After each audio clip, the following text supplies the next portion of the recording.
New kings and kingdoms.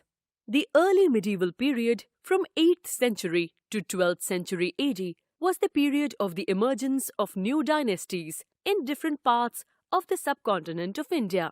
All these dynasties had a desire to build empires. Therefore, they continually fought with each other to gain control of more land and increase their wealth. In the course of time, a number of Rajput kingdoms emerged during this period. The word Rajput is derived from Sanskrit Rajputra, son of a king. They believed themselves to be the descendants of the sun god Suryavansh, the moon god Chandravansh, and ancient kings. Among all the Rajput kingdoms, the Chahamanas or the Chauhans were the most prominent. Rise of new kingdoms.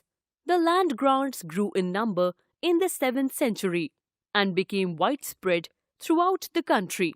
There was emergence of big landlords in different regions with various high-sounding titles such as Samanta, Mahasamanta or Rana. As Samantas gained power and wealth, they asserted their independence from their overlords. One such historical instance is the emergence of the Rashtrakutas in the Deccan. In their primary stage, they were the subordinates of the Chalukyas of Karnataka. In the mid-8th century, Danti Durga, the founder of this kingdom, overthrew the Chalukyan king Kirtvarman and took over the reins of the kingdom. He performed a ritual called Hiranyagarbha. When this ritual was performed with the help of the Brahmins, it was thought to lead to the rebirth of the sacrificer as a Kshatriya, even if he was not one by birth. The territory of the Rashtrakutas reached its height under their able ruler Amogvarsha.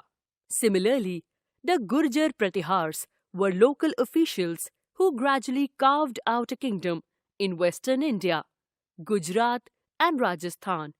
The Pratihars came into prominence when their king Nagbhatta I, 730 to 756 AD, defended western India from the Arab invaders from Sindh to Rajasthan. He was known for his repeated resistance to Arab invasion. Mihir Bhoja was the greatest ruler of this dynasty.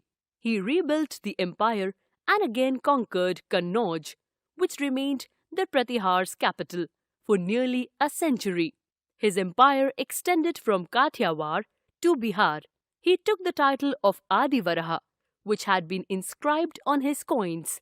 He left a powerful kingdom comprising Malwa and parts of Rajputana and Gujarat to his successors. Another important kingdom of that period was the Palas. The Pala dynasty was founded by Gopala with his capital at Patliputra. He dominated eastern and northern India till the middle of the 9th century. The greatest king of the Pala dynasty was Gopala's son Dharampala. Some Tibetan accounts tell us that the Palas were patrons of Buddhism. Dharampala founded the famous Vikramshila University in Bihar. The Palas also had trade links with Southeast Asia. Devpala was the last powerful ruler of the Pala dynasty. During their reign, their kingdom extended till Prayag Jyotishpur, present-day Assam, parts of Odisha, and parts of modern Nepal. But after his death, the Pala dynasty began to decline. Tripartite struggle. All the ruling dynasties of the early medieval period had their own areas of influence, but they often tried to control other areas for more wealth. Kannauj was an important region as it was strategically located on the banks of the river Ganga in Uttar Pradesh. The kingdoms of the Palas, the Pratihars, and the Rashtrakutas fought with each other for Kannauj. This struggle for Kannauj was termed as the tripartite struggle, as three kingdoms were involved and fought for more than 200 years, from 780 to 910 AD. Why was there such kind of warfare and fight among kingdoms? All the kingdoms of that time wanted to demonstrate their power and wealth beyond their own territories, and for increasing their treasury, they often chose to target temples, which were sometimes extremely rich when they attacked one another's kingdoms. Historically, one of the most prominent rulers who invaded the Indian subcontinent was a Turk Sultan, Mahmud Ghazni of Afghanistan. He ruled from 997 to 1030 AD. He invaded India 17 times between 1000 to 1026 AD. His targets were wealthy temples, including that of Somnath Temple in Gujarat.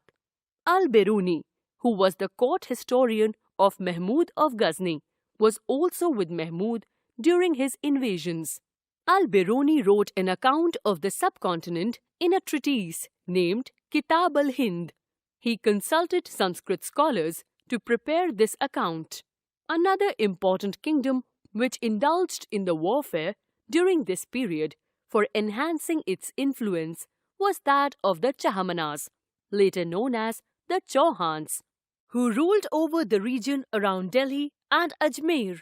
The best-known Chahamana ruler was Prithviraj Chauhan, 1168 to 1192 AD. His great military achievements have been described in Prithviraj Raso, which was written by his court poet Chand Bardai. He bravely resisted the attacks of Muhammad Ghori. In the first battle of Tarain in 1191 AD, he defeated Ghori, but was defeated in the second battle of Tarain in 1192 AD.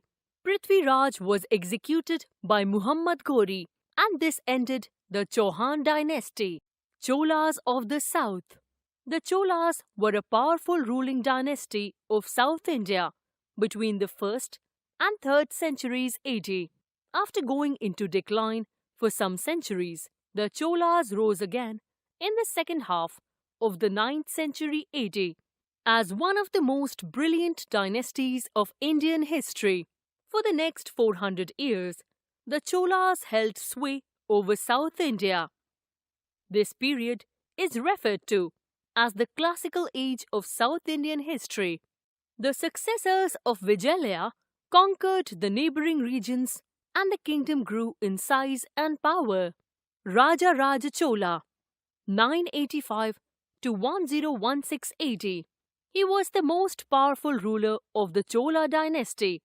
He defeated the Chalukyas of Kalyani, the Pandyas, the Cheras, and the Vengis. He controlled the islands of the sea like the Lakshadweeps, Lakshadweep, and Maldives.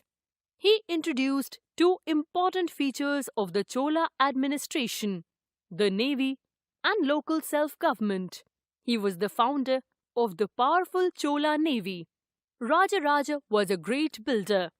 He constructed the beautiful Brihadeshwara temple, dedicated to Shiva at Tanjore. Rajendra Chola, 1014 to 1044 AD. Rajendra succeeded his father Rajaraja and took the Chola Empire to greater heights.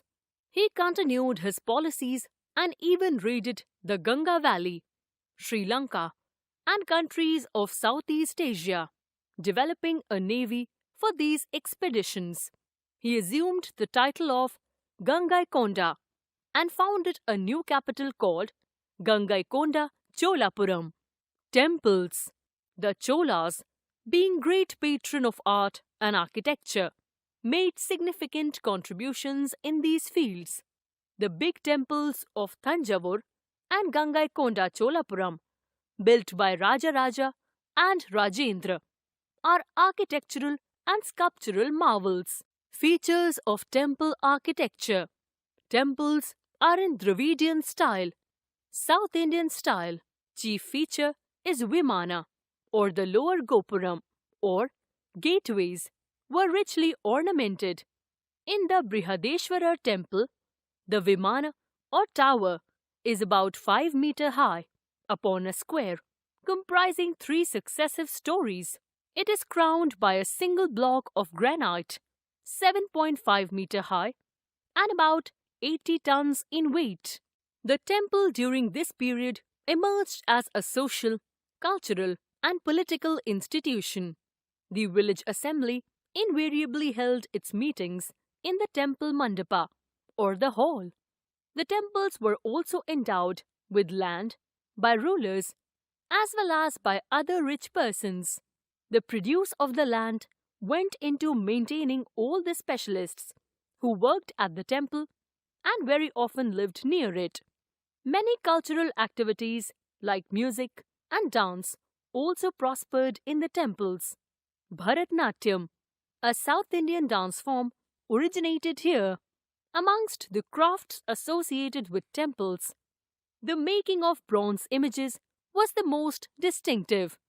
The most renowned bronze images of the period are those of Nataraja or the dancing Shiva. Administration. The Chola administration was highly organized and efficient. The king Rajaraja built up the Chola power with his clever administrative skills. The king was the head of the administration and ruled with the help of a council of ministers. The Chola Empire was divided into mandalams, provinces or states, valanadus, district, and nadus, villages or smallest units. The large towns formed a separate unit called Tanur. The administration work was carried out with the help of village assemblies such as Ur, Sabha, and Nagaram. Ur was a common village assembly. Sabha was the assembly of learned men, and Nagaram consisted of merchants, traders, and artisans. Each village had a treasury of its own, and accounts were maintained meticulously. Irrigation. Irrigation was given special attention, and tanks, wells, dams, and artificial lakes were built to ensure ample water.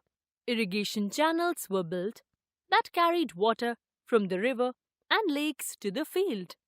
Revenue. The major source of the revenue was land. The land was surveyed and categorized according to its production. The king took 1/3 of the produce either in cash or in kind. In case of failure of crops due to drought or heavy rains, the land revenue was exempted. Other taxes included professional tax and those on trade, forests, mines, irrigation, and salt. Literature. Language and literature also progressed significantly under the Cholas. They encouraged the study of grammar, astronomy, philosophy, art, etc. Many literary and religious works were translated from Sanskrit into Tamil, Telugu, and Kannada languages. Kamban wrote the Ramayana in Tamil. Pampa, Ponna, and Ranna were the three levels of Kannada literature. The Chola rulers used both Tamil and Sanskrit in their official work.